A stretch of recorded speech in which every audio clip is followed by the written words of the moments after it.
Gemara talks about that. Even that's going to be reminded to you. Amazingly, even in the book of Tanya, the older Rebbe, in chapter 8, he also says that a person will be judged for a very simple conversation he has with his wife. Just basic conversation. So we see that the Torah is being pretty harsh, that every word that comes out of my mouth is going to be observed. And be like, why did you say that? Even though there's no prohibition here. I didn't lie right now. I didn't cheat. I didn't slander. I just talked for nothing. So we see that the Torah gives a lot of importance and a very big weight to every word that comes out of my mouth. The Gemara says that words are like an arrow. Once you shoot it, you don't know where it's going to go. Some of the words that you shoot, you know exactly where they're going to go. But some of them, you just talk. Just talk.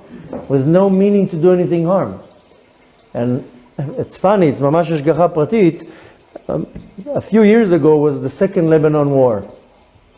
And it's just something that I heard again recently, and I made the connection.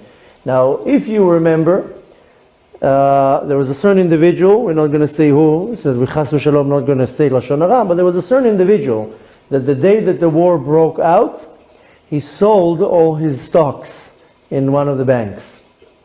And there was a very big thing going on. What? Now this was one of the military personnel, but a very high rank in the army, that the day the war broke out, or I think the day before the war broke out, something like that, he sold all his stocks. And what was talked about is, that's what you're busy? A war is breaking out and you're selling all your stocks? Meaning you know that now a war will change the value of your stocks in the market and you're going to sell all your stocks? And that was like the talk of the country, that this individual, extremely high-ranking officer in the army, that's what he did. Now, he of course went to the bank and he was about to sue them. How dare you tell them, come out with my personal records to the public? The bank was like, we didn't say anything. It went to such an extent that they took all the workers from the bank to a polygraph machine to make sure, and they all were saying the truth. And neither one of them said, I didn't say anything. So they were in a big puzzle. How did the rumor came out? What happened was the two girls that worked in the bank were talking between themselves. They didn't went out to advertise it. They just talked between themselves. Happened to be that somebody overheard it and went and sold that juicy information to the newspaper. So these two girls, they were speaking, they weren't talking lashon hara, they were gossiping.